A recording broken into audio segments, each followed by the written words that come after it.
the magic hour. How you doing out there? I hope you're having an awesome Wednesday so far. I know that I am. Hi Rizo. You're the first today. You even managed to beat Virtue here today. Oh my goodness. Well, sorry for the late start. You know, I usually start at 6 p.m. Pacific, but I had a few things to take care of here tonight. But I got everything squared away and yeah. Well, I just need a little extra time to get ready tonight. But everything's going fine. So, awesome. So, time for some more Phoenix Wright, Ace Attorney, Trials and Tribulations. Let me go ahead and load up our saved game here. Yes. All right. Continue our game here. That's right, we are midway through the trial. Now, let's see. Let's see if I remember what we were doing exactly here.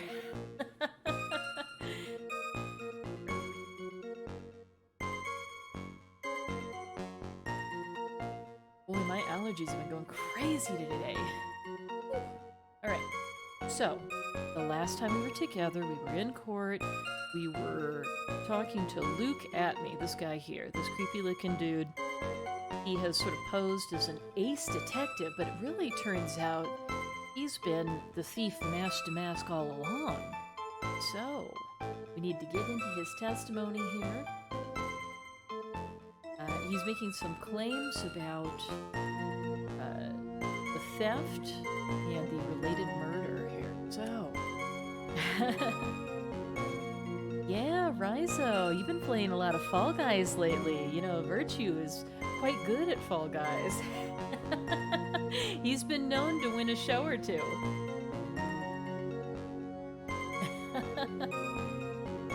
Oh, the mic is really low? How's that? Is that better? I guess I need to talk for you to hear if it's any better, right? So I turned the microphone levels up a little bit for you, Virtue. Better, but still lower?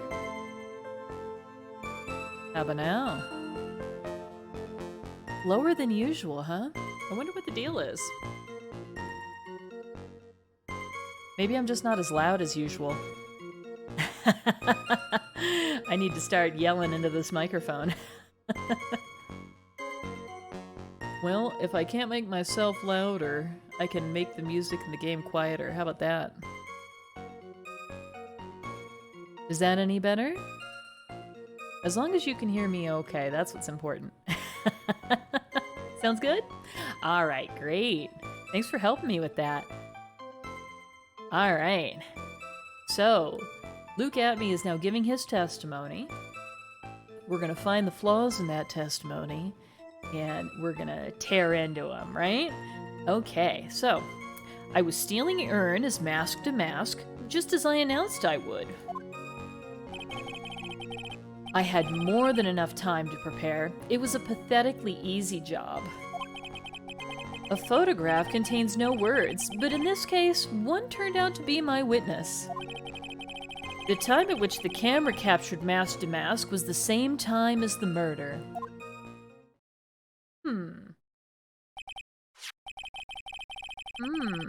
It seems the main point of discussion will be this photo of the crime scene.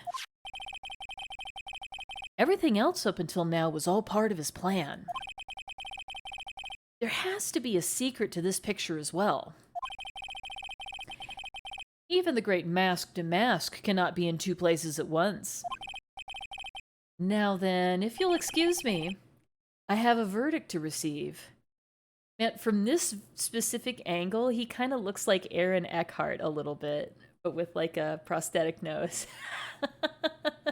You know Aaron Eckhart, right? He played Harvey Dent in the more recent Batman movies. I know that they've been out for a while now. Let's see here. All right, now then, if you'll excuse me, I have a verdict to receive. Ooh. Unfortunately, Mr. Atme, we still have to do your cross-examination. A fool is too foolish to know that he is a fool. I think he's trying to say that you're full of it, Nick. The only thing that's full of it is his alibi.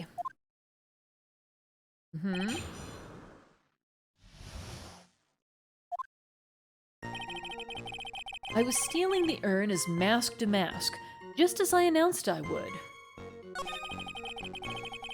I had more than enough time to prepare. It was a pathetically easy job. Well, really, tell me all about it. I believe Adrian Andrews hired you at one point. That's right. That was over 20 days ago, if I'm not mistaken. Oh, hey, it's Whack Frost. Hi, how you doing?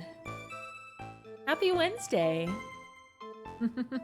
When you think about it, it doesn't logically make sense why Atme is mask to mask. His nose won't let him wear the mask. You know, you make an excellent point. You'd know that profile anywhere. It's very distinctive, right? You sent the calling card to Lordly Taylor 10 days before the heist. That would mean you sent out the card after you began your security watch, right? Indeed. There was no reason why I couldn't do both jobs at once. It was the perfect opportunity to steal my latest target. I see. You truly are evil, aren't you? Yes, evil is what I am. Hey, Nick. Isn't there something odd about this? Oh? Detective Atme was always proud of his ace detective skills, right? But if the urn was stolen from Lordly Taylor while he was the only one watching it, he'd have no way to maintain his perfect ace detective persona. You know, that's true, it is kind of odd.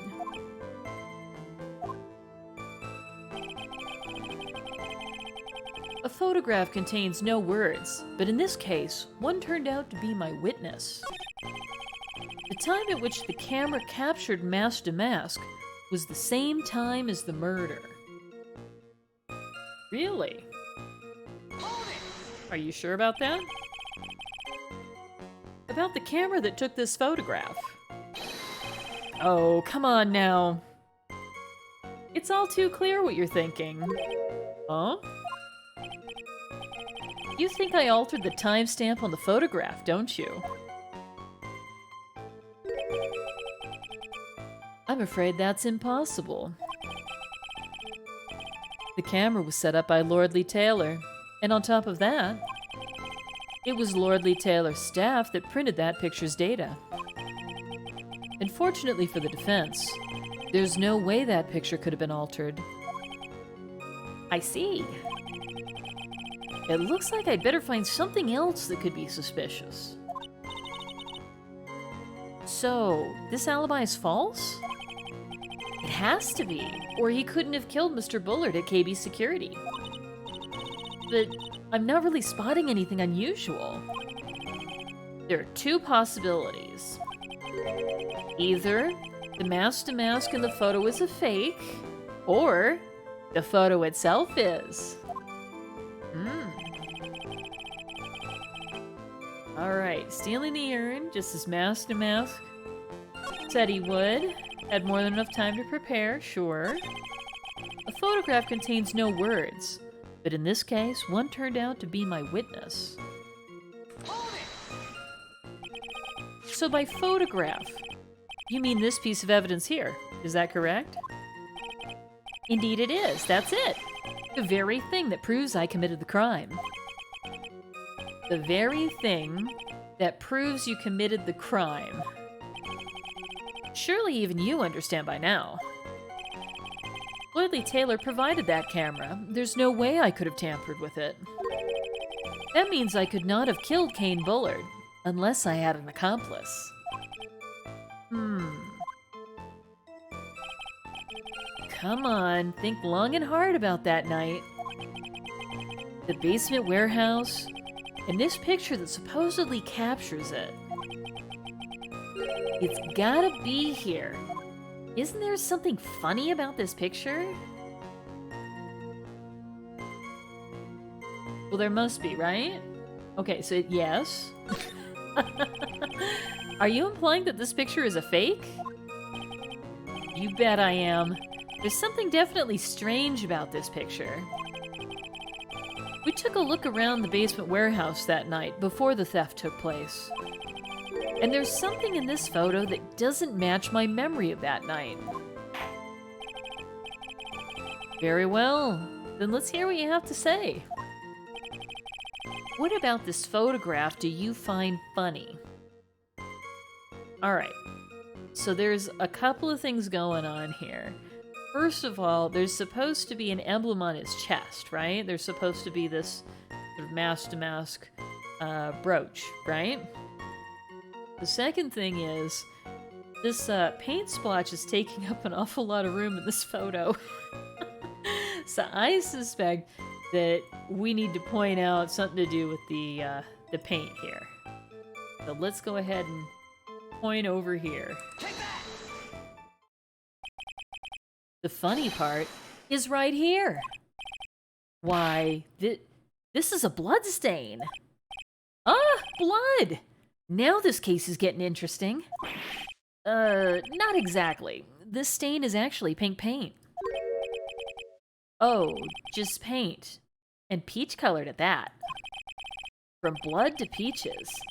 The judge sure loves going on his wild tangents. The problem with this photograph is not the paint. The problem is when you consider the layout of the basement warehouse. It turns out that something that should be there is nowhere to be seen. Oh?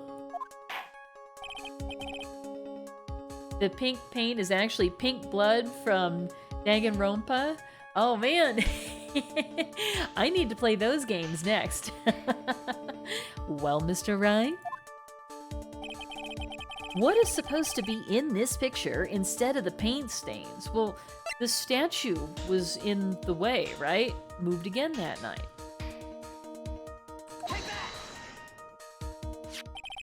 The supervisor of the treasure exhibit stated the following.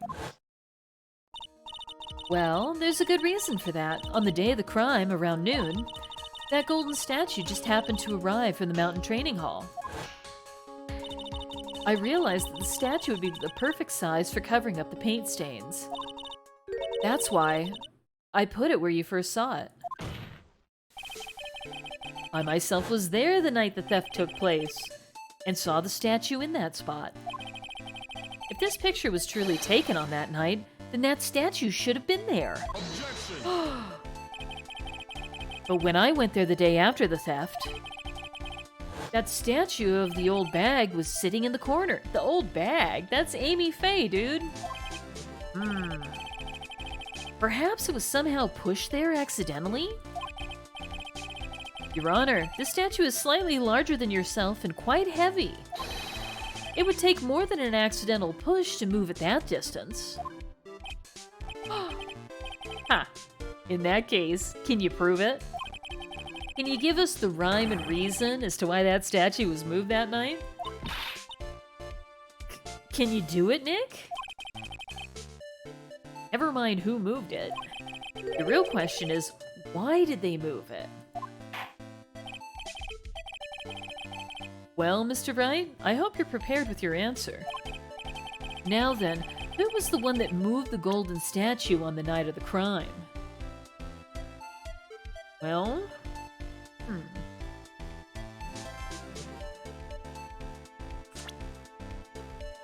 It must be Luke, right? It's gotta be Luke at me.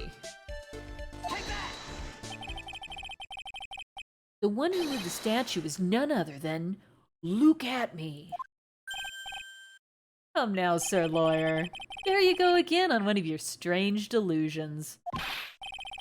Mr. Wright, what basis do you have for your strange delusions? It's very simple. The witness was the only one in the basement warehouse that night. That is indeed very simple. However, why would I want to move a heavy golden statue? The reason for moving the golden statue, here's where our battle really begins. Well, Mr. Wright, What reason did the witness have to move that statue? The reason can be found here in this photograph. Huh. Luke, at me. You pretended to be mask to mask to create an alibi by showing you were at Lordly Taylor that night. But this photograph contains a single fatal flaw. If the statue had been there, your lie would be exposed like cheap film at a drugstore. That's why you had to move the statue. A single fatal flaw? Interesting theory. Please enlighten us. Just where in this picture does this lie exist? Alright.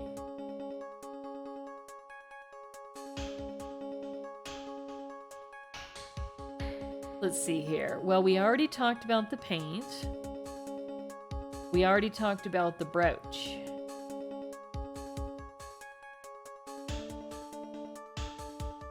I guess the only other thing that's really in this picture is the time? I guess this is to establish his alibi.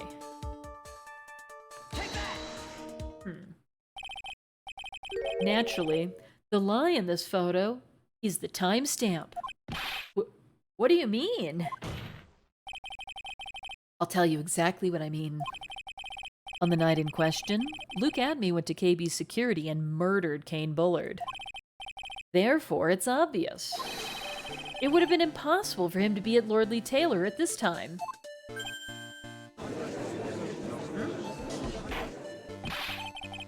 But what does that have to do with the statue being moved?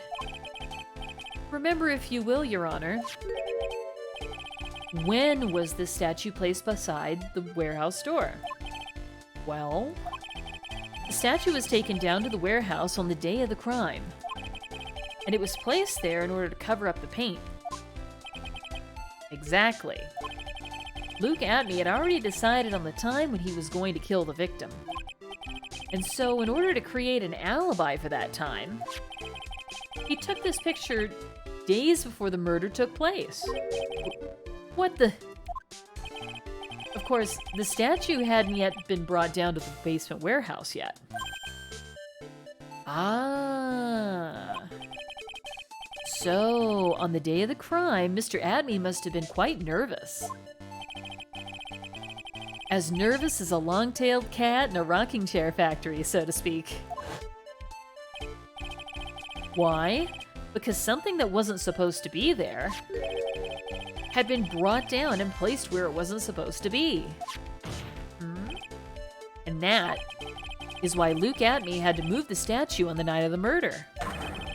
He did it to make the room match the way it had been in this photo. Oh, wow. Ah! Order! Order! Mr. Adme, is this true? One moment, Your Honor. Have you forgotten this? What's that? The data for the basement warehouse computer. According to this, the camera did indeed go off on the night of the crime. It's true that the camera had been set up by the Lordly Taylor staff. However, the program used to manage that data was yours. That alone would have allowed you to tamper with the data.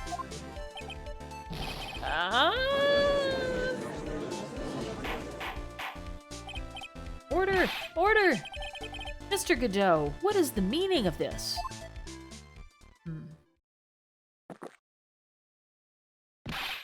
Godot, I warned you about making me wait. Now put that coffee down. My 11th cup. I promised to drink no more than 17 during a trial. Which means I'm still good till the last drop. However, the defense has got a very good point. A good point? So what? We are all but travelers on a road of infinite points. I think he's got his points mixed up with his other points. So you say this photograph was taken ahead of time. and that the statue was moved in order to make it match. That's a very interesting idea. However, there's one point that can't be denied, which is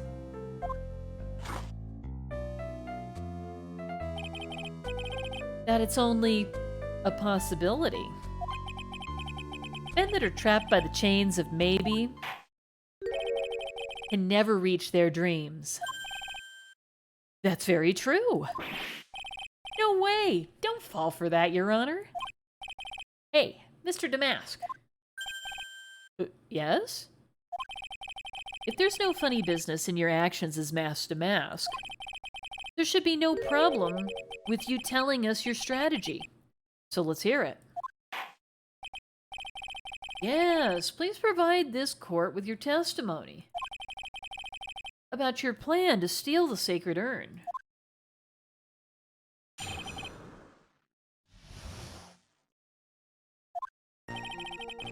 I first received the request from Lordly Taylor about 20 days ago.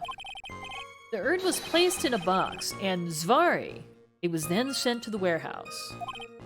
Hence, I was actually unable to see the urn for myself until the day of the crime. I knew it was an extremely valuable treasure, so I sent my card 10 days beforehand. I then handled security by myself to ensure my crime would go smoothly. At last, I held the urn in my hands for the first time at 1 a.m. on October 12th.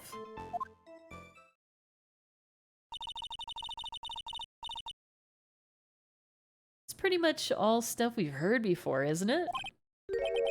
Yeah, but we will find the truth hidden in the nuggets of new information he gave. Witness, you're sure there are no mistakes this time? Zvari. Very well then, Mr. Wright, you may begin your cross-examination.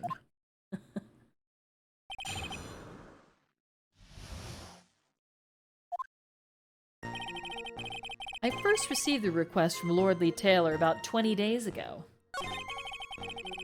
The urn was placed in a box, and Zvari, it was then sent to the warehouse. Hence, I was actually unable to see the urn myself until the day of the crime.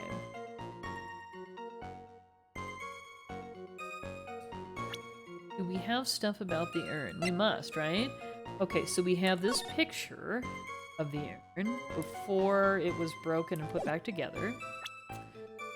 We have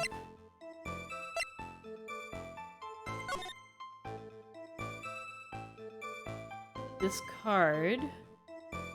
Coming to purloin the most priceless work of art on display in your Treasures of Karain exhibit. Take good care of the speckled urn, won't you? Anything else about the urn?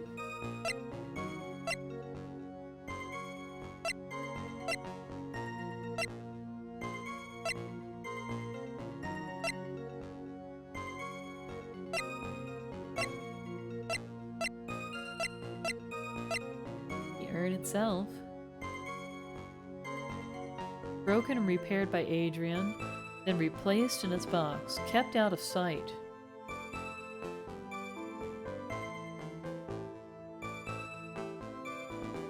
Huh. Well, the kept out of sight must be relevant. Okay, alright, so what do we have here? Was unable to see the urn for myself until the day of the crime. Well, if you hadn't seen the urn until the day of the crime, but it looked like this beforehand. I mean, it looks very different, right? And then there was this weird detail about it being a speckled urn. I think that calling it a speckled urn, this is where he messed up. Okay, let's present this. Mr. Atme, if you really are Master Mask, then you also wrote this calling card, correct? But of course. Is there a problem with that calling card? Allow me to read a passage from the calling card that Master Mask had written. Take good care of the speckled urn. Now, the speckled here, yeah, I knew it, surely refers to this pink pattern on the sacred urn. Okay, so it's referring to the paint that Adrian, like, dropped this thing in, and... Yes, that is true. But so what? Truth be told, there's no way that Master Mask could have known about this pattern. What do you mean? This pink spotted pattern on the urn is actually nothing more than paint stains. Paint stains? And these stains did not appear until after the urn had been taken to Lordly Taylor. Huh. I'm not finding this joke to be very funny, Mr. Trite. The day that the sacred urn was taken to the warehouse, the urn was broken due to human error. Or should I say, an error-prone human. And that's when the pink paint got on the urn. Ugh, you can't be serious. And yet this calling card clearly mentions the paint pattern. Which means Detective Atme had seen this urn long before the crime ever took place. In fact, he saw it when this fake photo was taken. And because this photo's a fake, your alibi for the night of the murder no longer holds water. What?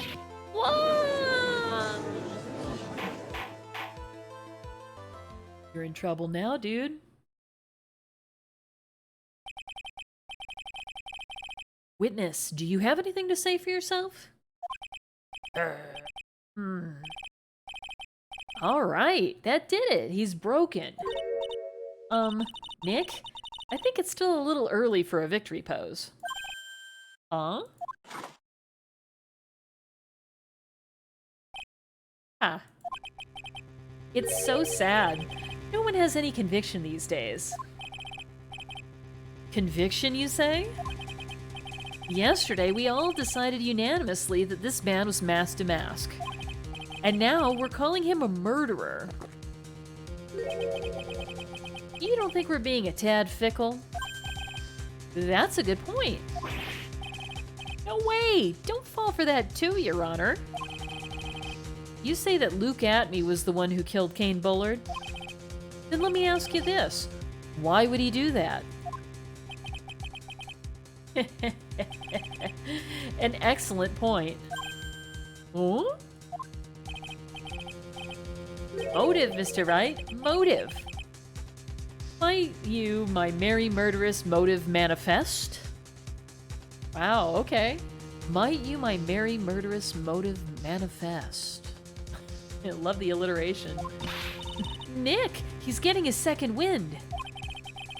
If he prepared an alibi and pinned his crime on Rhonda Light, as you say, then he must have had a very strong motive for murder. The only one with any motive we've seen is Rhonda Light. Isn't that right, Detective? Indeed. According to my own research, the boy's motive is clear. Without a motive, it's nearly impossible to prove guilt in a murder case.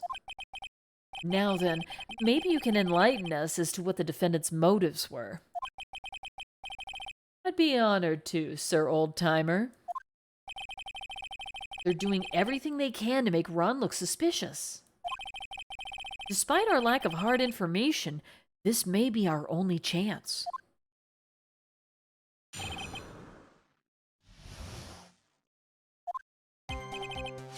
I, Luke Atme, had no points of contact with the victim whatsoever. Kane Bullard decided to investigate Master Mask and simply mistook who he was. It was Mr. Bullard who wrote the blackmail letter and sent it to Rhonda Light. And it was again Mr. Bullard who harbored a grudge against Mr. Delight for his betrayal. Mr. Bullard's mistake was quite excusable. The defendant truly believes he is Master Mask. And that's why Mr. Delight saw it fit to kill Kane Bullard. Truly a tragedy.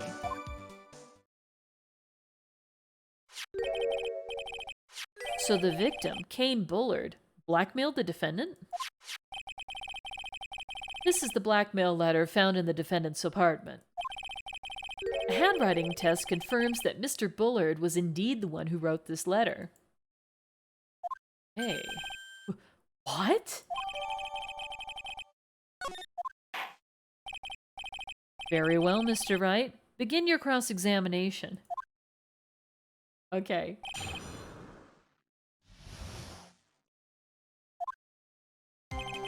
I, Luke Atmey, had no points of contact with the victim whatsoever. Kane Bullard decided to investigate Mask to Mask and simply mistook who he was.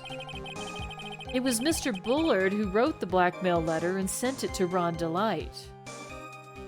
Alright, so we have that blackmail letter. This just got updated. Let's try presenting it. Mind if I ask you a few questions, Detective Atmey? Well, if it's just a few, I guess it's all right. When you said that this letter was addressed to Ron Delight, I couldn't help but notice one major contradiction. Contradiction? I don't know where a walking contradiction like you gets off saying things like that. You're one to talk. At times like these, men are made to express themselves with their fists. Why don't you show us what you've got there, Junior? Indeed. Time to man up, Mr. Wright. Show us the contradicting evidence in the content of the blackmail letter. Okay, so let's look at this again. Take that red diamond you received the other day instead.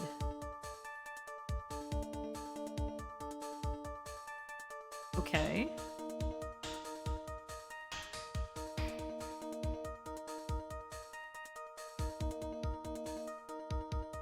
Maybe the red diamond? Anything else referring to the red diamond?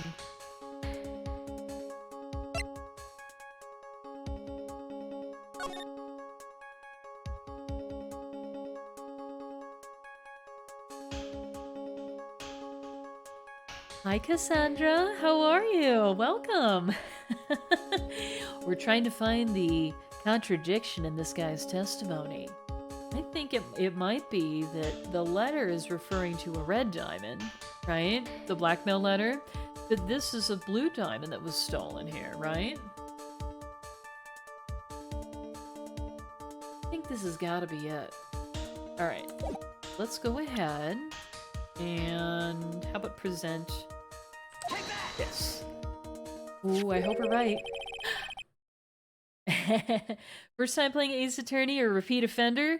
Oh, so I have played some of the Ace Attorney games, but this case and moving on forward is actually all new to me. Have you played many of these games? Take a good look at this newspaper clip. It contains a picture of the Tear of Emanon, the stolen jewel. What about it? The problem is this jewel's color. Color? I'm not much for discussing color myself. According to the clipping, the color of the stolen jewel was blue. However, in the blackmail letter, a totally different jewel is mentioned. I'll take that red diamond you received the other day. Red? Which means the red diamond described in the blackmail letter is not the Tear of Emanon that Mask to Mask stole at all. Oh my goodness. And your point is, Mr. Trite? So you're trying to say this blackmail letter was intended for someone else? That is what you're trying to say, right, Trite? That is what you're trying to say, right, Mr. Wright? Well, that is what you're trying to say, right, Nick? Yes. It is what we're trying to say. You've only played all the main lines and most of AAI. Which one is AAI?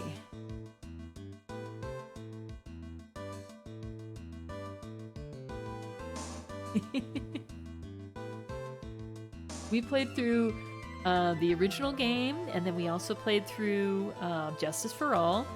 Ace Attorney Investigations. Ah, yeah, we haven't gotten to that one yet.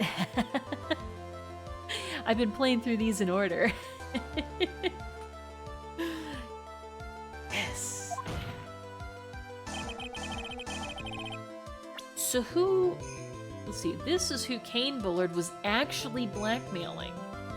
Well, he must actually be blackmailing Luke Atme, right? Because Luke Atme has this ring he keeps flashing us with the red diamond on it, right? So play those after these. There's a 7-year gap. Yeah, okay. Sounds good to me. Alright, where are these profiles? This dude right here. Letters to this guy. Naturally. It was you, Detective Atme. Do you have some sort of basis for that claim? You've been personally involved in every single mask-to-mask case. And in the last case, you recovered what was stolen and received a jewel as your reward. Kane Bullard was actually blackmailing Pearl. That's right, he knew what Pearl had done. A jewel? Probably the one wrapped conspicuously around your finger. That red diamond ring. Ugh. That is the diamond referred to in the letter. Which means that Kane Bullard wrote that letter in order to blackmail you. Ah! Order! Order in the court! Order, I say. It seems you've gone too far with your childish pranks, Mr. Trite. Uh-oh. I don't like the way he said that. Kane Bullard blackmailing Luke Atme? Are you for real? Yes, I am. Nick, come on, stand up to him. Then answer me this. The blackmail letter contains the following passage. If you don't want your identity revealed to the world. Yes, it certainly does. Kane Bullard threatened to make Luke Atme's identity public knowledge. An identity he wanted to keep a secret. So just what? So just what was that identity? Atme killed Kane Bullard because he was afraid of his secret becoming known. What was the identity he wanted to keep secret? This is what it all comes down to, Nick. The identity that Luke Atme wanted to so desperately keep secret was his identity as an ace detective, as Mask to Mask, or as a blackmailer. Well, he wasn't trying to keep his identity as an ace detective secret at all, right? In fact, that was sort of the persona he was presenting to the world, right? Mask to Mask, I don't know if I'm buying him as Mask to Mask, frankly. I think he's a wannabe. A blackmailer, I think, is most likely, right? Because Ron was all concerned about this, was telling us he would get instructions on what to steal and all of this. So I think Luke Atme was basically forcing Ron to steal stuff here. His the fourth option, Pinocchio. Certainly. Oh my goodness. Okay, let's go with a blackmailer. Luke Atme was a blackmailer. Objection! Hey now, isn't that a little different from what you've been saying? You said that Kane Bullard was the one blackmailing Luke Atme. Are you saying that Atme was blackmailing someone else on top of that? Ugh. You have to admit that does sound a little odd. It's not odd. It's the only thing that makes any sense. Kane Bullard was blackmailing Luke at me. But Ron Delight was also being blackmailed by a certain someone. So, did you start receiving blackmail letters after this incident? Yes, just a few days after the Tear of Emanon heist. After that, I started getting the plans in the mail. I received plans from some very kind person. Incredibly detailed plans. Detailed plans? In which case, that would mean that Ron Delight was actually mask to mask. That is what we're claiming. Someone else came up with the plans and had Mr. Delight steal his targets for him. And that someone was none other than Luke Atme. Oh. Shh. Silence. Now I see. It's all becoming clear. What is? When you were in grade school, you received the same report card every year. Careless, with the tendency to jump to conclusions. Am I wrong? How did you? You say that I, Luke Atme, was blackmailing Ron Delight? In which case, I would naturally know all about his relation to Mask. Well, yes. Ron Delight started receiving plans from his second crime onward, correct?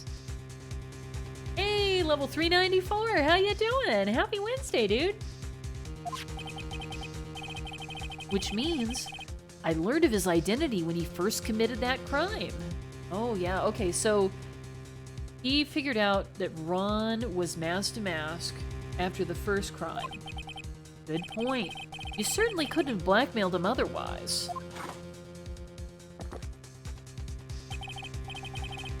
In that case, let's see some hot, bitter evidence. During the first crime, how did Luke Atme know that Ron Delight was mask to mask?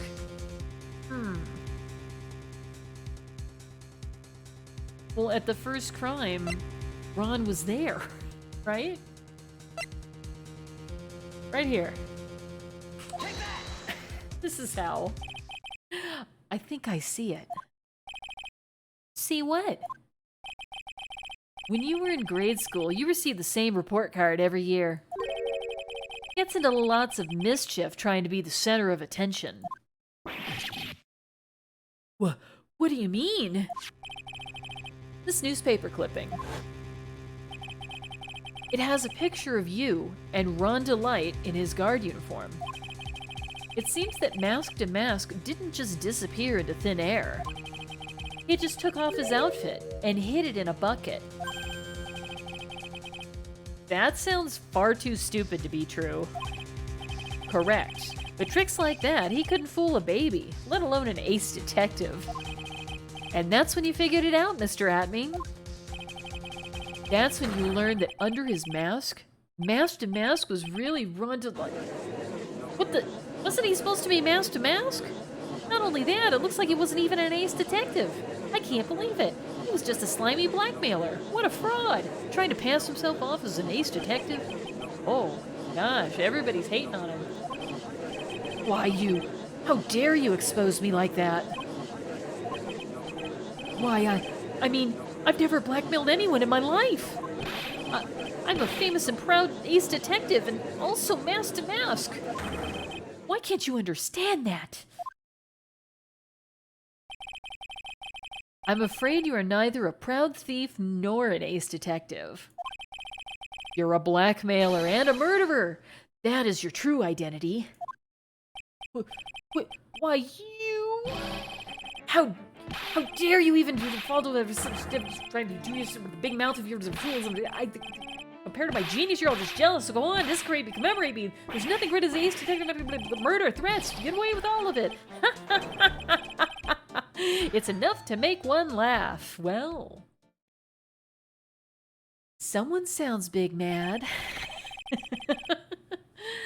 It would seem we've finally arrived at the real answer.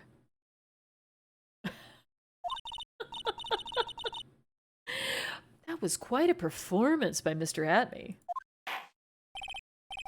Bailiff, please prepare a cell for Mr. Atme. Objection!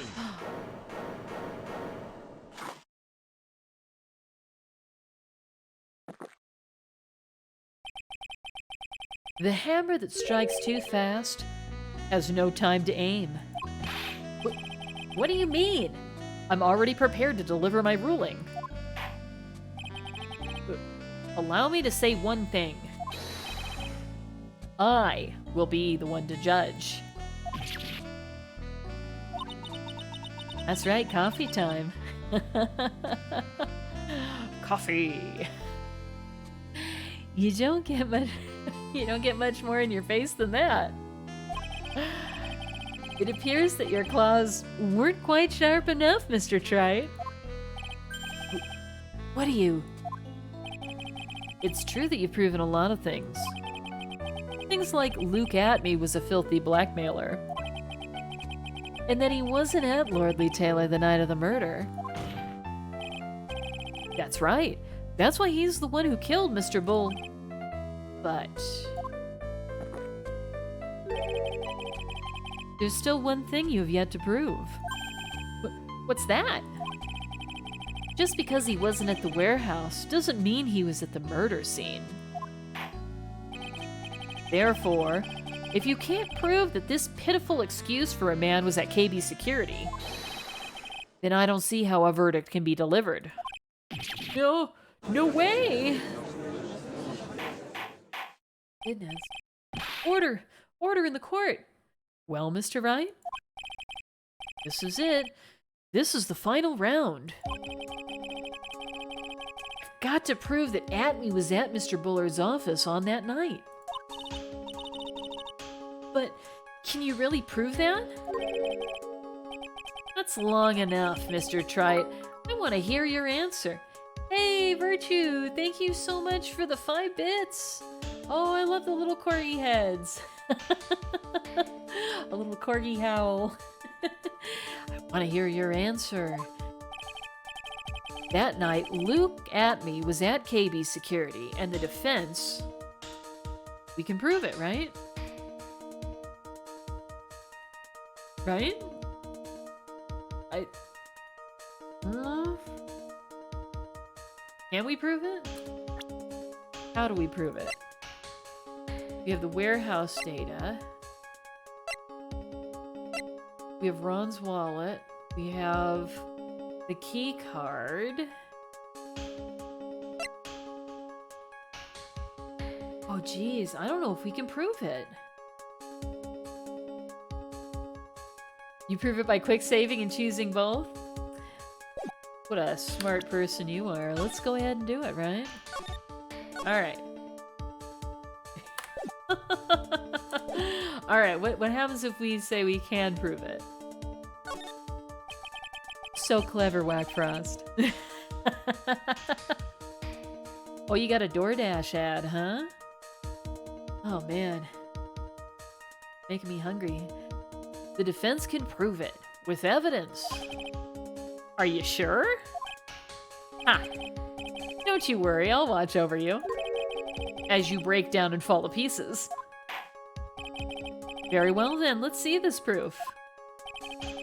Proof that Luke Atme was at KB Security that night.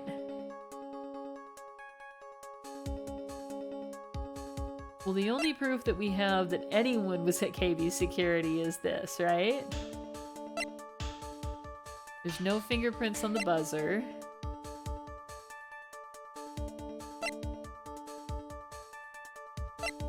The buzzer record. Yeah, I don't think we have proof either.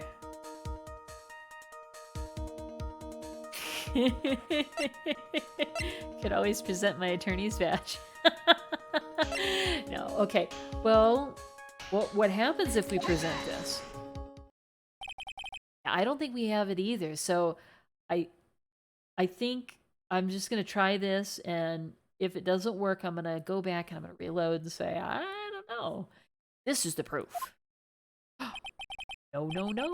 It's true. That is very important. However, I'm not so foolish as to think that will pass for evidence here. Mr. Trite, it's time you learned the true flavor of life. The flavor of my special Godot blend number 49. Well, Mr. Wright? It's bitter. Very bitter. Come on, Nick. Don't give up now. What do I do here? If I make a mistake here, it's over. Alright, so that did not help us very much. Let's go ahead and try we can't prove it. I can't prove it. Just as I thought.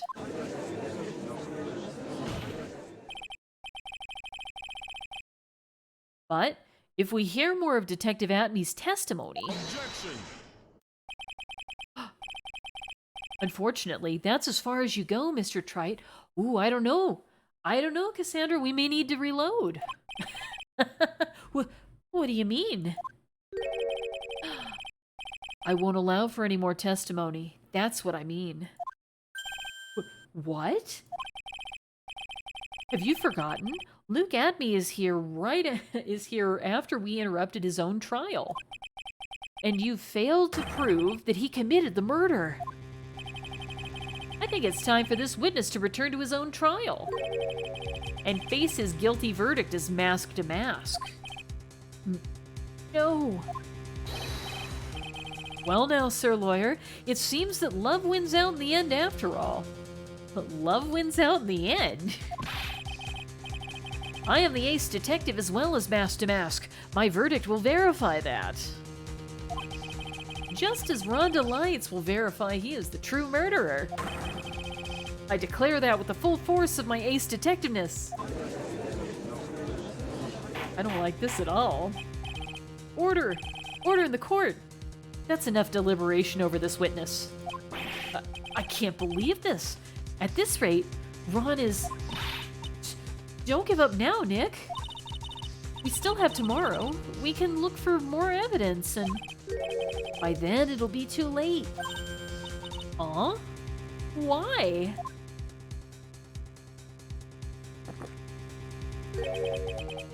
Double jeopardy. One of the basic rules of any court of law. Double jeopardy. Should a defendant be tried and found innocent in court, that defendant cannot be tried again for the same crime. Alright, so that's mostly correct, Your Honor. Though, of course, we don't find people innocent in court.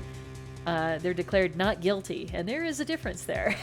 It's a pretty important difference. This is a fundamental rule of all courts. And it applies to this witness as much as it applies to anyone else. Mr. Atmey will be found guilty in a matter of minutes. Guilty as mask to mask, which means he will be innocent as far as the murder of Kane Bullard is concerned. No way. The fact that you were unable to prove Mr. Atmey's guilt of that crime here means that he will never again be tried as Kane Bullard's murderer. Oh, uh-oh. That's not good. Do I need to reload? Now there's nothing I can possibly do to win.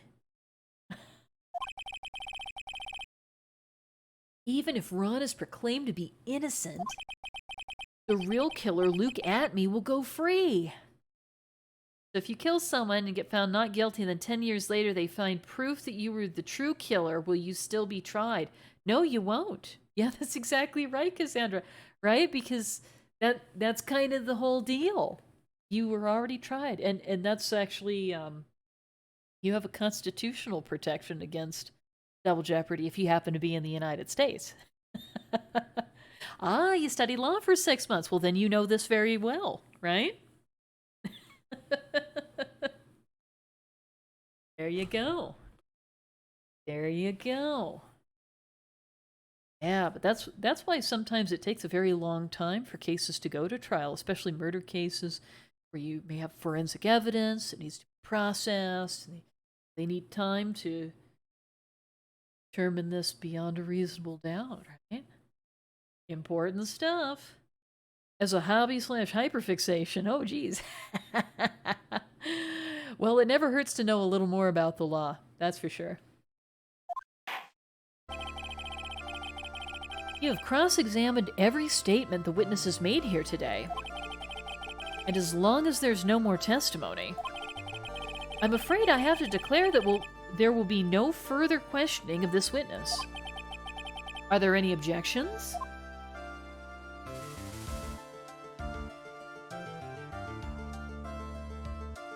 Wow, it's looking pretty bleak. Then, I hereby end the cross-examination of Luke Atme.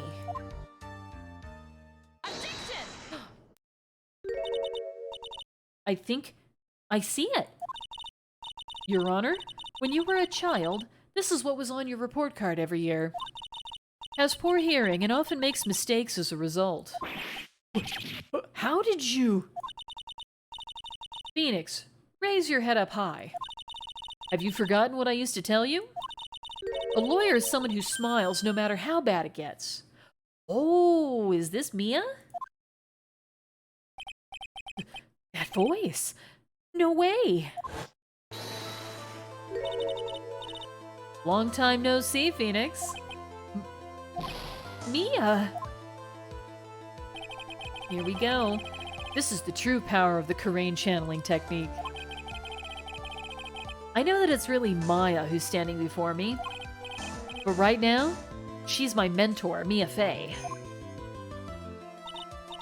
Now, let's do this. But there's nothing more we can do, Mia. Without any more testimony, I can't cross-examine. Not yet. The testimony's not over yet. What do you mean? Your Honor, just now you said something very interesting. You've cross-examined every statement the witness has made here today. Yes, that's true, but... Unfortunately, Your Honor, you're forgetting something. Earlier, after the last cross-examination, this witness made a number of remarks. Well now, Sir Lawyer, it seems that love wins out in the end after all. I am the ace detective as well as Master Mask. My verdict will verify that. Just as Rhonda Lights will verify that he is the true murderer. I declare that with the full force of my ace detectiveness. Yes, but these comments appear to have no importance whatsoever. Very well. Then we shall prove their importance via cross-examination. At any rate, as long as the witness has made these remarks, we, the defense, assert our right to question them. Is that all right with you, prosecutor? Is something the matter, Mr. Godot? Ooh. Nothing. Oh, Sir Lawyer, it looks like you're one step too late. If you think such falsehoods will do anything to me, Luke at. Let's hear it. Aw? It's true that the witness made some remarks. So then, let's hear this last bit of cross-examination. Yeah, that's right. Nani? Mr. Godot, what are you... Very well then. Mr. Luke Atme. I'm going to allow the defense to cross-examine your earlier remarks. The defense would like to hear why you declared the defendant to be the true murderer. So please, give us one last bit of testimony. Phoenix, this is it. This is our absolute last chance. Yes, Chief. Ooh, one more round, okay. Indeed, it is true that I was not at Lordly Taylor. I had to leave to see about another vitally important job request. I'd known about the date beforehand, so I had this photograph readied. My brilliant deduction was what informed me that the true culprit was Ron Delight. And thanks to the keycard and wallet, it was abundantly clear that he was there. I was also able to make a deduction from the buzzer, which only sounded once. The button did not have any fingerprints on it. Why? The victim would have left prints if he'd sounded it, which means the killer sounded it. Mr. Delight was wearing his mask-to-mask outfit, which is why he left no prints. And the blackmail letter?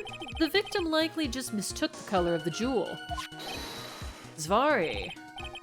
Therefore, all the evidence points to that poor boy.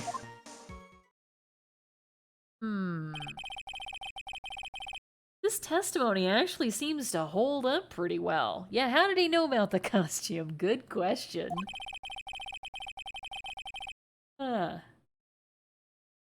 The witness's earlier remarks did not appear to have been hastily prepared. All of his points have been explained, and none of them seem to contradict anything. But of course. But how did you know about the emergency buzzer? The police investigation documents went directly through me. And I always look over all the documents. It's elementary, Sir Lawyer. Grr. Are you gonna make even more trouble for us now, Sir Lawyer? I will not allow any of your usual shenanigans, Mr. Wright. Yes, Your Honor. We cannot postpone Luke Atmey's trial any longer.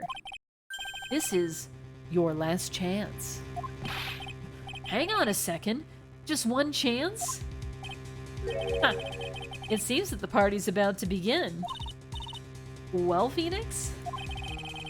There isn't any evidence that contradicts with that testimony. So it would seem. What do you mean, so it would seem? Listen, Phoenix, pointing out contradictions doesn't always mean you have to present evidence, does it? At any rate, this is our last chance. If you can't point out a case-breaking contradiction, you lose. That's all there is to it. Oh man. Cup number 17, the last cup. It seems like the time has come to put an end to this trial. I have to find a fatal contradiction in this testimony. Save. Let's go ahead and save the game. Okay. Alright, what could this be? And I need to point it out without presenting evidence. Which means all I can do is find the contradictory remark and press it. Remember, you only get one chance. Very well then, Mr. Wright. Please begin your final cross-examination. It's the fun down. Right. Indeed, it is true that I was not at Lordly Taylor.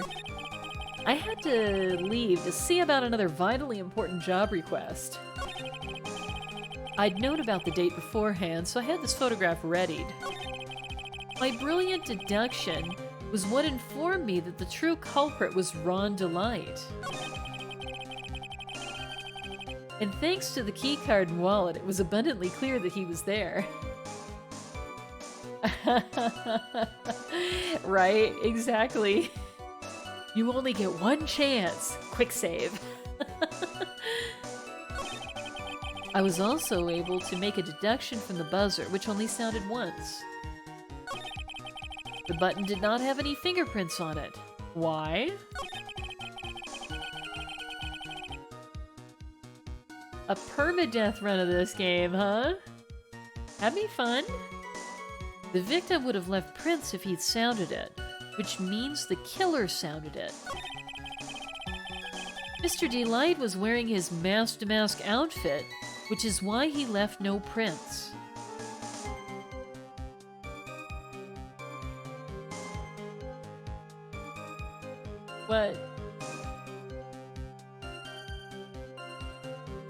But how did he know? Right?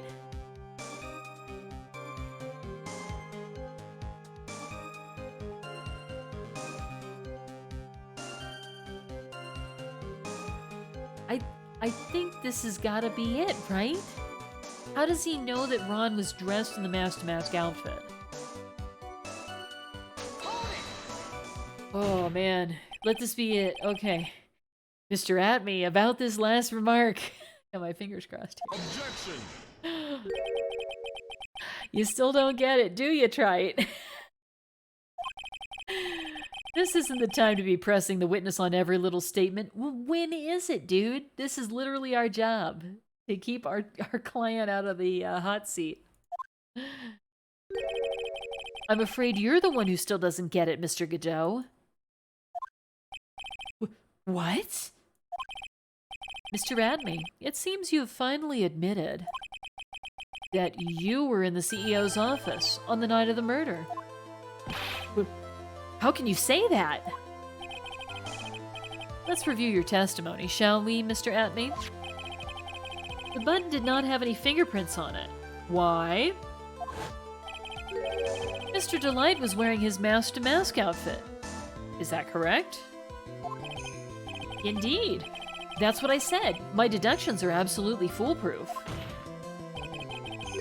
More like your deductions prove that you're a fool. Ooh, sick burn, dude. I'm sorry, whatever do you mean? For some reason, I'm starting to get really thirsty. When exactly did we learn the fact that Ron Delight was dressed as mask to mask when he went to the scene of the crime? That was, it was just a few hours ago. Back when my sixth cup was looking at me with a cold stare. Huh? Oh, did I forget to mention it before? I'm sorry, I just never had a chance to mention it up until now.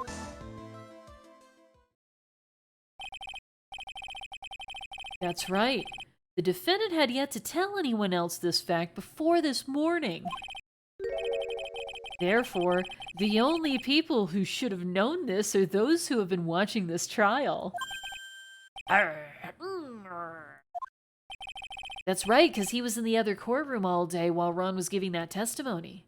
So there's no way he could have known that Ron was dressed up in the mask-to-mask outfit. Do you understand now, Detective Atme? There's no way you should have known about that.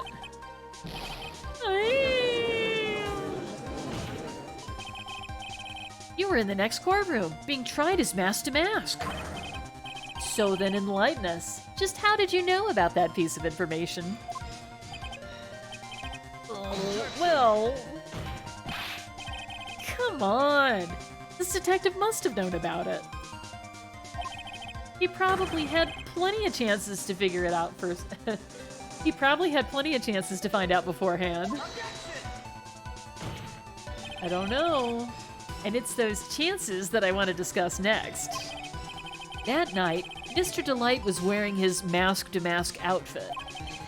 There is one, and only one way, for Detective Atme to have found that out. The only one. One way, you say? Please recall, if you will, Mr. Delight's testimony. When I entered the office, there was a suspicious shadow there. For a second, my client witnessed the real killer. Objection. But Mr. Delight never saw his attacker. So there's no way to tell whether or not the real killer was Luke Atme. It's with that statement that I'll turn this case on its head. Just what are you implying? Mr. Delight saw the real killer, correct? Now, if you turn that statement around, it stands to reason that the real killer had also seen Ron Delight. Impossible.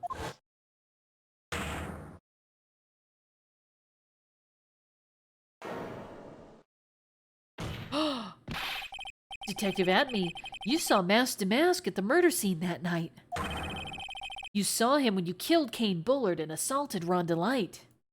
That was the only way you could have known what Ron was wearing.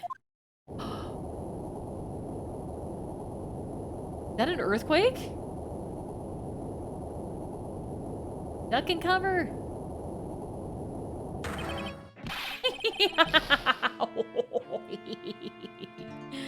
Oh, take a good look, everyone. Unable to find a rival worthy of my genius, I was forced to create one by myself. Here I am, the tragic clown. That's the same line he gave yesterday. But I think there's a little more meaning behind it this time.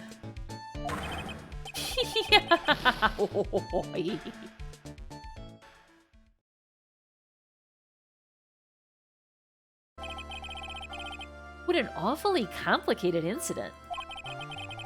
Kane Bullard was blackmailing Luke Atme, who was in turn blackmailing Ron Delight.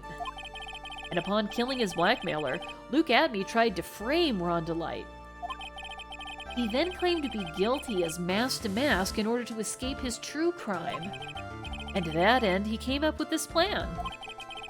To use the double jeopardy rule when making his alibi. At any rate, it would seem we'd finally found the truth. Excuse me. I came perilously close to besmirching the record of an innocent young man. Besmirching him with the title of murderer. Don't ignore me! Oh, I didn't realize you were there. Why wouldn't he be? About the verdict? I know. You never committed any murder. That's right. I'm so glad you understand that. But I really am Mask to Mask.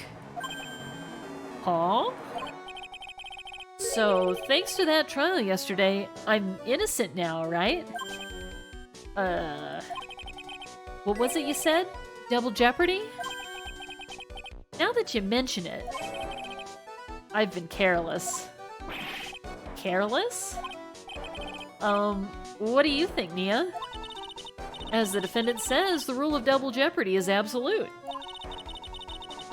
A defendant can never be tried twice for a crime in which he was once found innocent.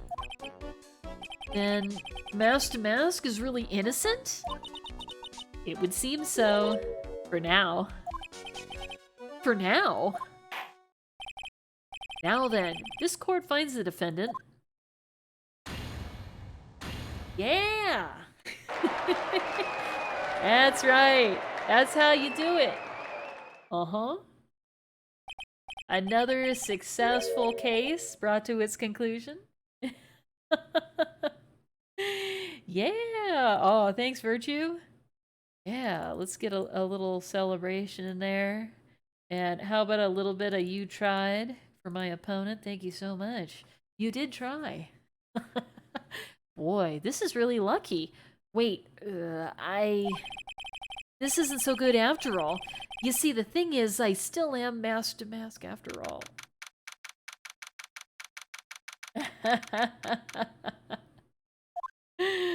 Oh, I love it, Whack Frost. You did it, Phoenix. Thanks, Mia. It's been a long time, hasn't it? Yeah, it's because Maya doesn't call on me much these days. Oh? I'm just joking, Phoenix. Don't take everything so seriously.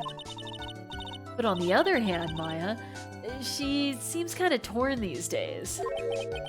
You mean about becoming the master of the Kurain channeling school? Becoming the master means saying goodbye to our mother. Misty Faye, right? Watch over her, will you, Phoenix? Of course. Well then, see you around. Mia. Ah, Mr. Wright. I don't know what to say. Congratulations, Mr. Delight. Thank you so much. No, wait. Nothing really matters anymore, though, now that all of this happened. Come on, just be happy already. Maya, you've been cleared of the murder charges and got off as mask to boot. But in exchange, I lost everything. Huh? What do you mean? Stealing security information from KB Security? Becoming mask to mask? I did it all for one reason. For her. You mean your wife, DrC? She hates criminals more than anything. Come to think of it, she was once held hostage by some robbers, wasn't she? She has always said how she hated sneaky criminals. I knew that, but once I got fired from KB Security and lost all the money I had, she wouldn't have had any reason to stay with me. I thought she would leave me for sure. So that's why you became mask to mask? Yes, but it's all over now.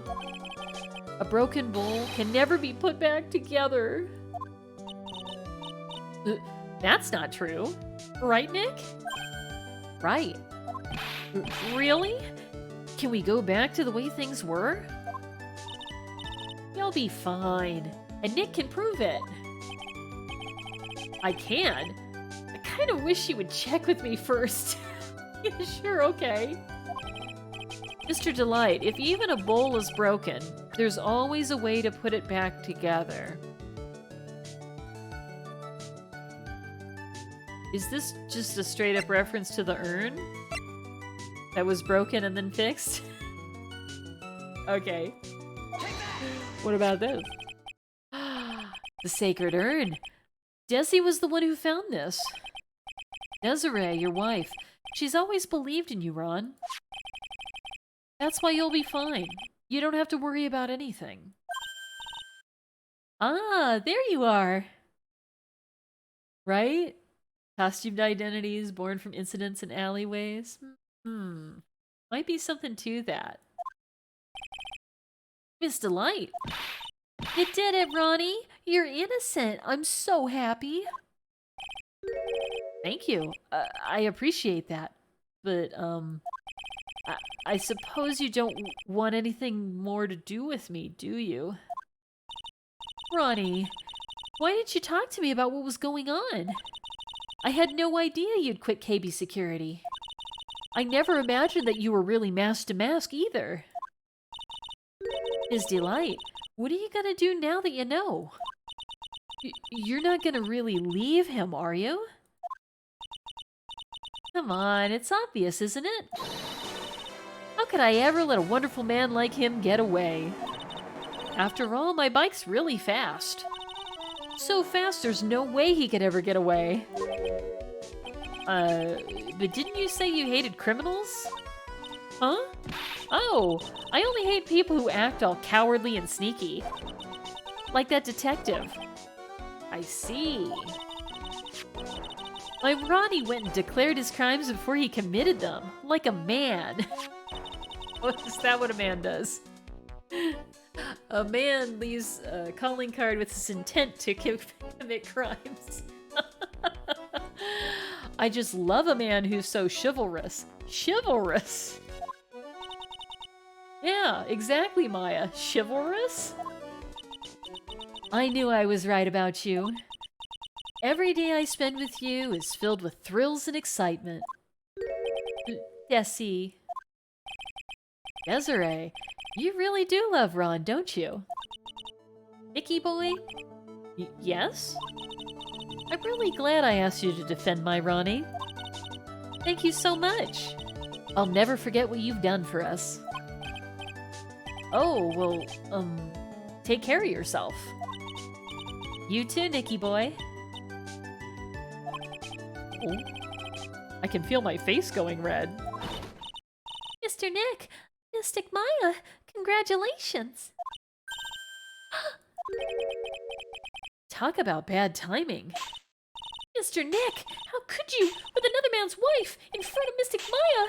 I'll never forgive you, never, ever. Oh my God, this violent child.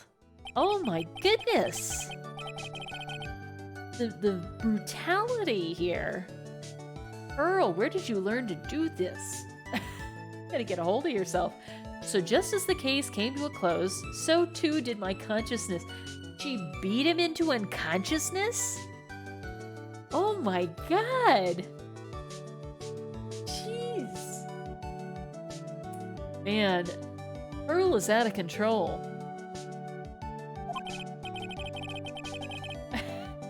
Right? The bailiffs are just like, nothing to see here. Ron said a broken bowl can never be put back together. But I know that's not true. I mean, just look. That's true. It's cute. Here's a perfect example of one that was put back together even better than before.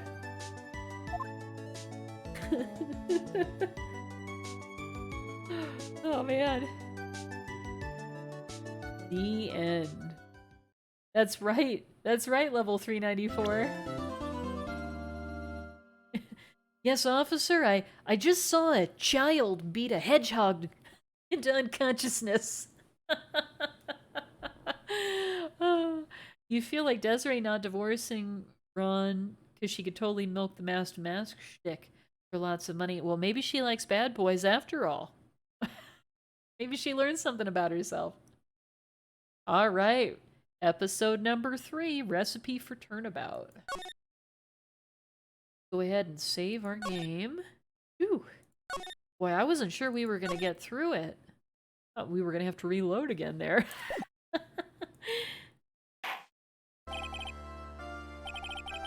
That's enough. This case is extremely clear. I see no room for misinterpretation of the facts. It wasn't me. I swear it wasn't me. The evidence and testimony we have seen and heard are conclusive. The victim was alone at his table when he drank from that poisoned cup of coffee. No, you're wrong. I know what I saw. I saw...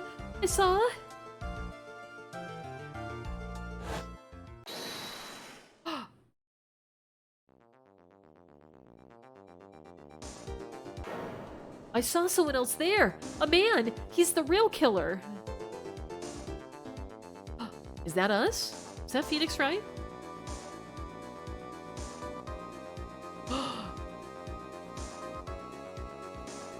Sprinkling a little sugar, I hope. Why won't anyone believe me? It was us the whole time. Never expected that. Well, I'd say that pretty much wraps this case up, wouldn't you, Mr. Wright? This court finds the defendant guilty. This court is adjourned. What? Wait a minute. Wait a minute. What just happened?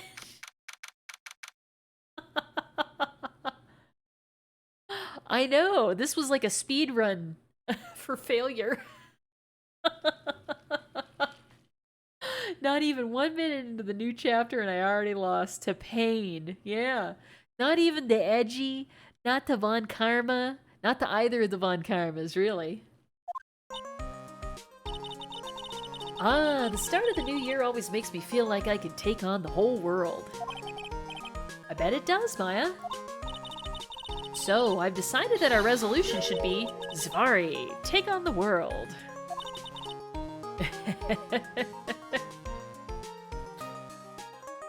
I did make an offhand comment about him being a hedgehog. Are links allowed?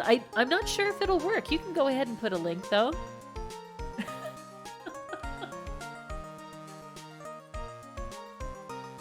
Yeah, as long as it's not gonna be something like gross or offensive, it's cool. Why? Exactly, Whack Frost. GG. Time for chapter 4. Alright, let's take a look at this. This is pretty good. I found you, Faker. Faker? I think you're the fake hedgehog around here. Yeah, Sonic and Shadow the Hedgehog, right?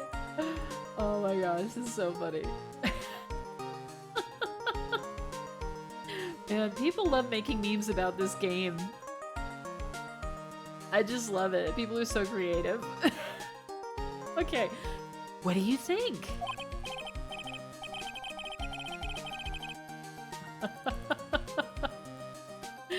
Shadow Edgeworth and Sonic Wright. Exactly. Sure, whatever, Maya, but I think maybe you've had more than enough mistletoe cake. Never. You gotta eat a lot of cake during New Year's. It's practically a tradition. Like watching the fireworks on TV or playing a board game. Hey, pal! It's our guy, Detective Gumshoe. Happy New Year, Detective. Likewise. Now listen up, Wright. I wanna... Here's to another fruitful year of lawyer-police cooperation. Yeah, me too. All right, pal, you've got some explaining to do. Have you got a holiday present for me, Detective? A what? Well, Here, have this. It's nothing really much. Yay, thanks. Look, pal, we need to have a talk. Take a seat. Hey, what about Pearly? You haven't forgotten her present, have you? No, yes, no. Are you doing this on purpose? I guess I'm busted. How'd you like my first practical joke of the year? Very funny, pal. Now let's see how funny you think it is when I show you this. What is it? A magazine? Hey, I want to see. Deadly poisoning brings guilty verdict. Defense attorney Wright trounced. Trounced? Let me see that. The defense attorney gave an almost childishly amateur performance yesterday. What the heck is this? It's a report, pal. About you. Listen to this. Mr. Wright must take full responsibility for the ruling in this case. Well? And don't tell me you don't remember anything about it. But I don't remember anything about it. When was that issue from anyway? December of last year, which I guess makes it last month. Which makes it old news, you mean? But I wasn't involved in a poisoning case in December.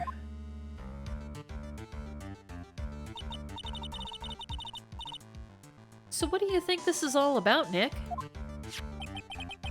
If it wasn't you, pal, then that only leaves one possibility. No way. You don't mean... a phony Nick? This must be Gumshoe's idea of a joke. Guess he's starting off the year with one too. Oh. It was an imposter, it was someone who was sus. Alright?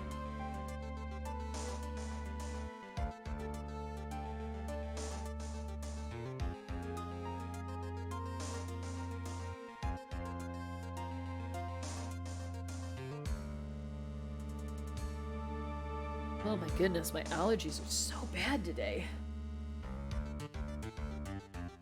There must be something in bloom. You're voting for me as the imposter? Oh no! Don't push me out the airlock. You saw me, but... Shh, don't tell anyone. So, what are you gonna do about it, pal? What do you mean, what am I gonna do about it? Well, it's your fault that the judge found the defendant guilty in this case. My fault? How do you figure that?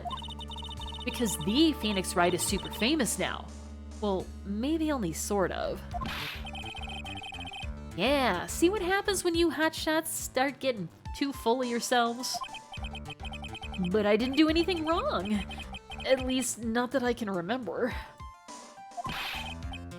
You'd better make this right, pal. Now. And that means taking the case back to court. Got it? sounds like we've got our first case in the new year. Let's tackle it with gusto. I don't know. The judge already issued a guilty verdict once in this case. It's not going to be easy to get it overturned. I guess that New Year's resolution's going to have to wait until next year.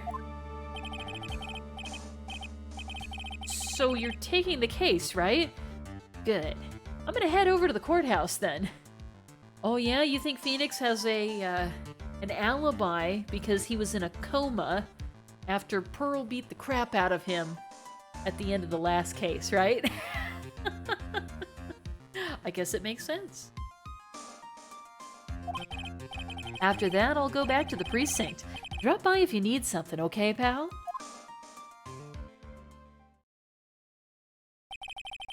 I guess people are starting to know the name Phoenix Wright.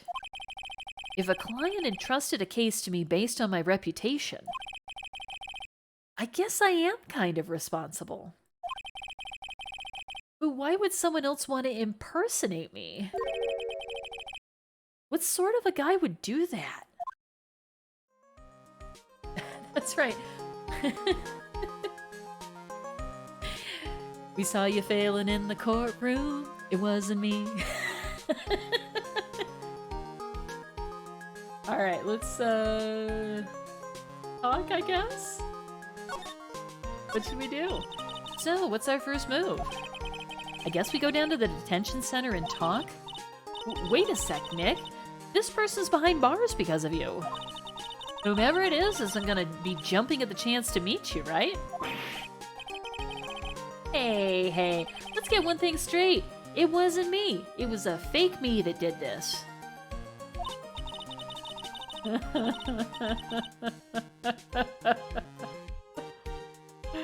Oh my goodness. A genetic clone, a time-traveling doppelganger. Yeah, it's gotta be something crazy. I hope it's not. And what kind of name for an evil double is... Shin? Yo. Anyway. Ah, Nick, I've got it. If you're gonna ask whether I've got a twin brother, the answer is no. Spoil sport. Did you notice Gumshoe was acting weirder than usual, or was it just me? What do you mean? I mean, he was really worked up. Like a guy who's just found out he's gonna be a dad or something. Yeah, I guess he was acting kinda strange. Maybe he realized he's got strong feelings for you, Nick. Considering how we interact, I seriously doubt that, Maya. Well, if he wasn't nervous because of you, then maybe it's because of our new guilty client?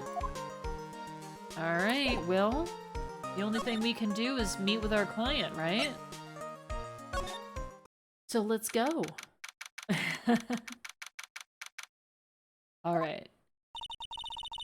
This is so nerve-wracking, waiting to meet our new client.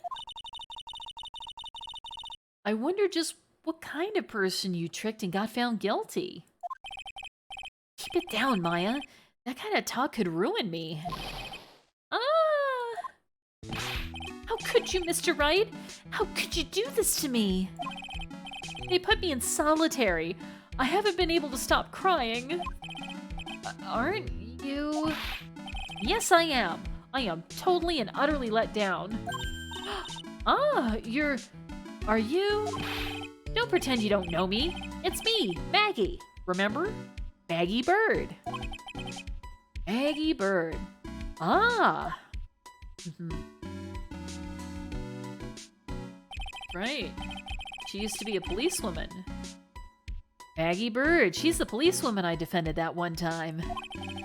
She was accused of murdering her lover. He was a cop too.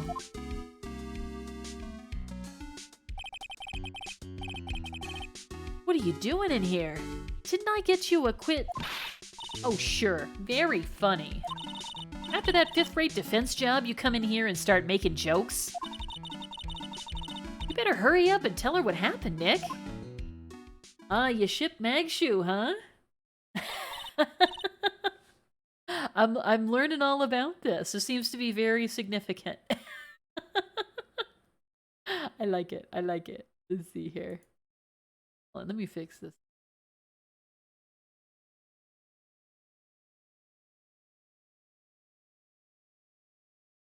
Fiddle with. Ah, you shall show me, huh? Magshoe and Wrightworth, huh?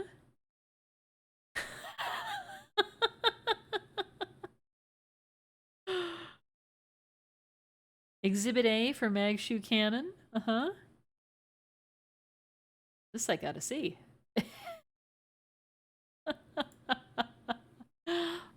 Oh, I see.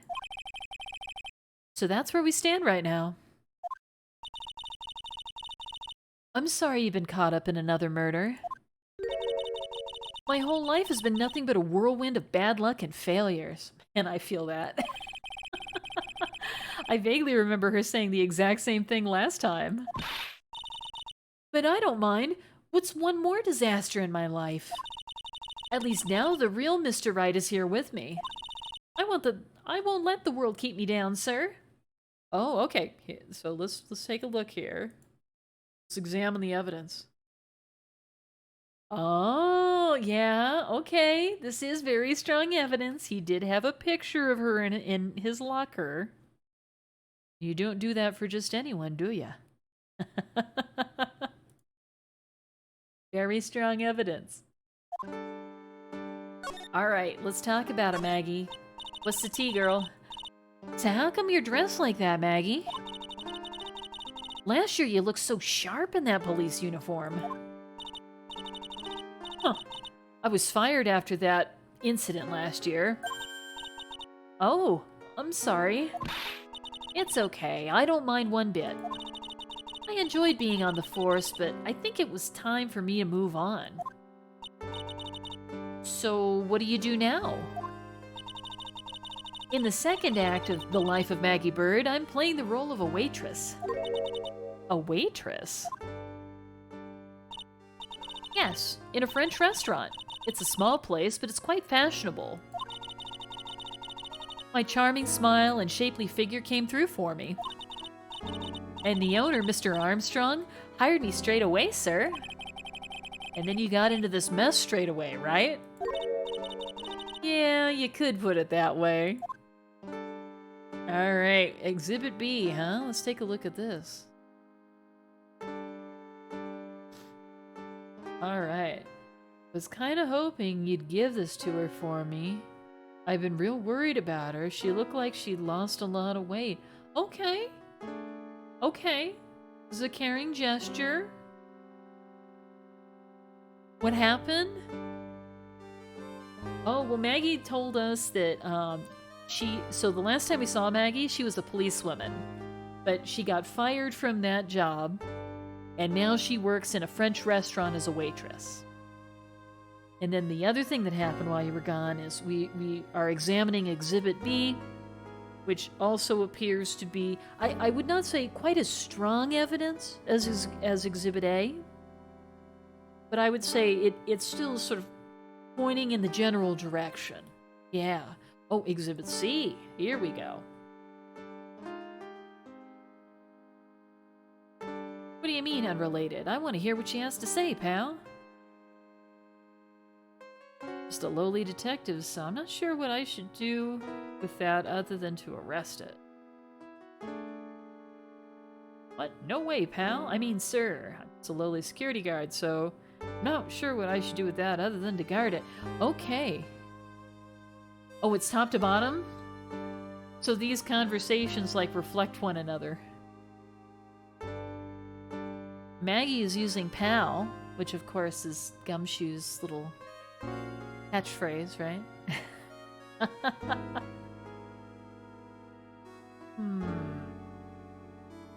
Very interesting.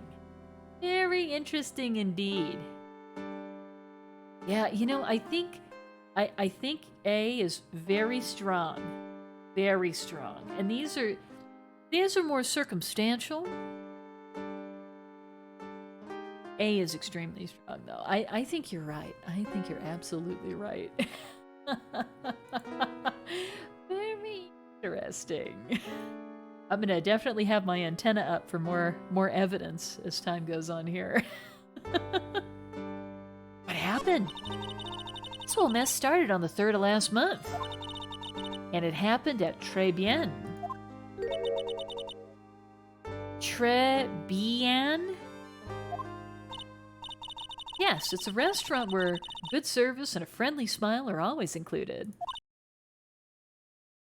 Oh.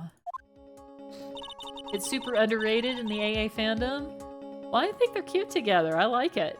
I'm a big fan of Detective Gumshoe. If you haven't figured that out by my fit, he's my dude. Wrightworth, Lapalo, and Fran Maya. Fran Maya? Really? Is Fran Maya a reference to Francisca von Karma? And Maya Fey? Ah, I didn't even know about that. Absolutely. Yeah, we can raid Toby Wolf. That sounds good to me. Yeah. All right. Well, let's finish up the last few minutes here. Save our game, and then we will go ahead and raid Toby Wolf, okay?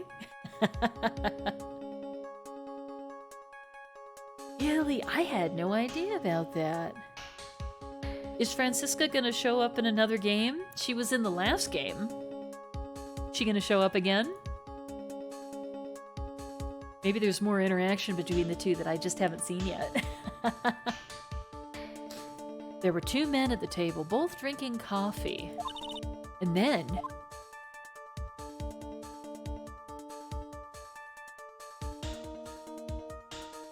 Oh, and the investigation goes. One of the men slipped some poison into the victim's cup. The victim took just 1 sip and was gasping for air.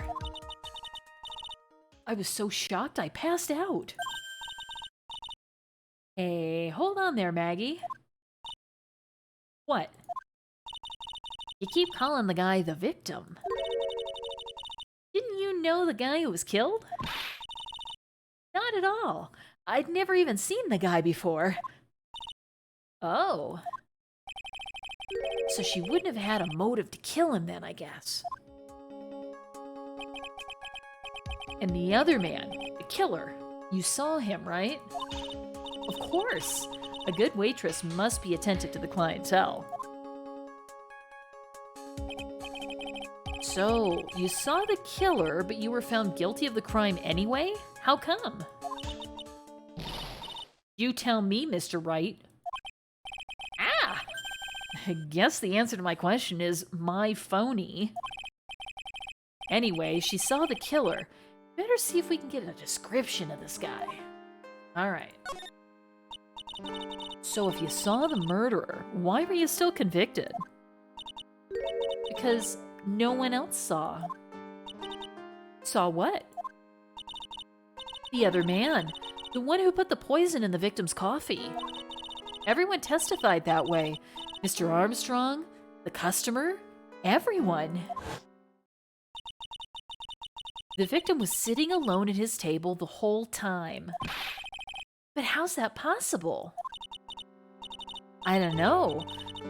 But nobody, not one person, would believe me, sir. Even Phoenix Wright, my one last hope for a fair trial, failed me.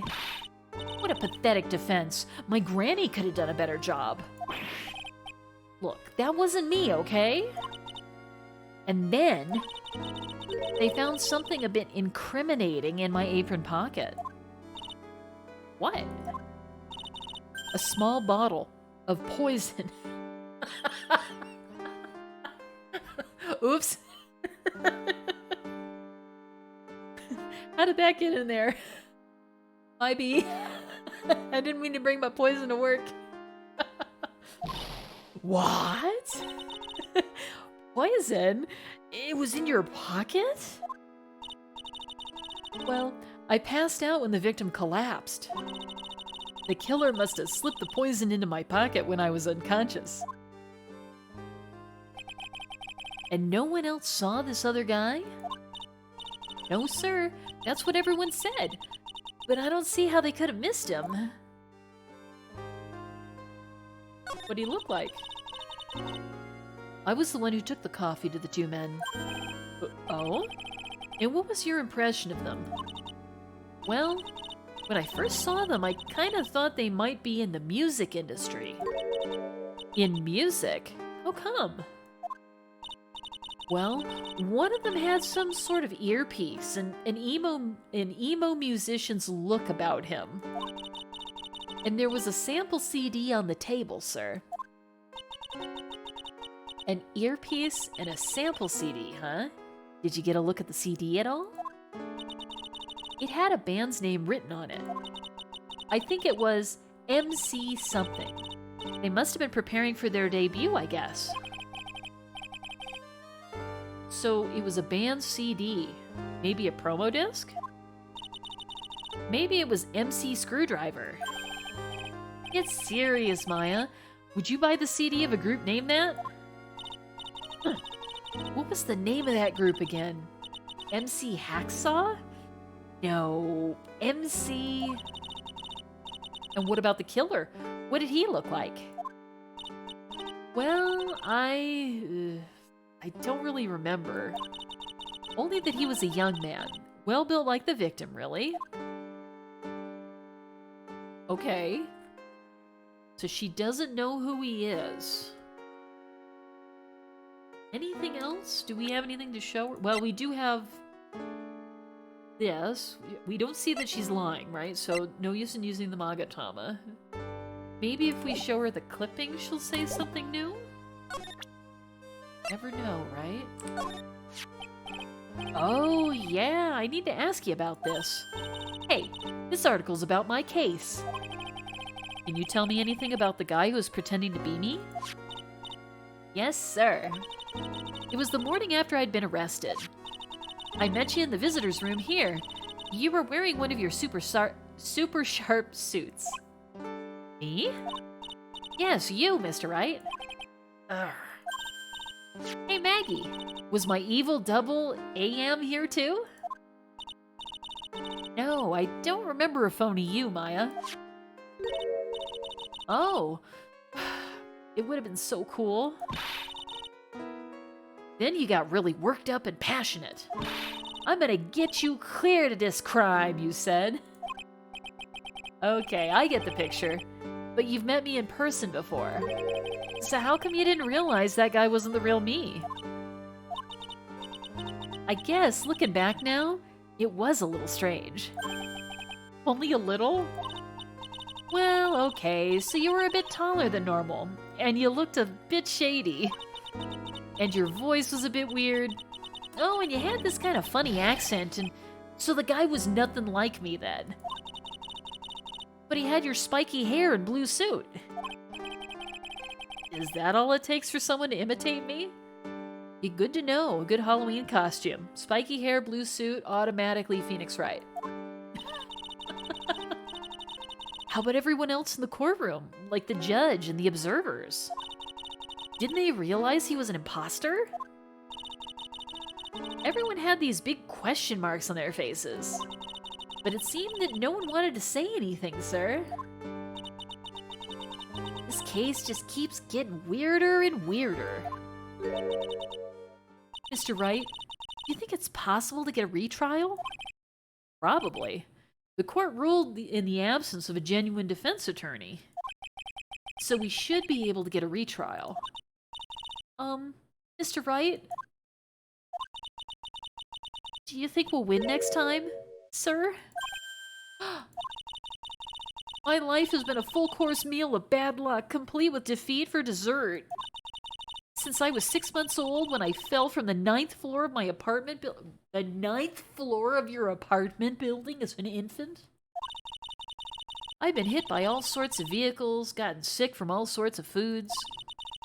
Failed at almost every test I've ever taken, experienced almost every kind of disaster.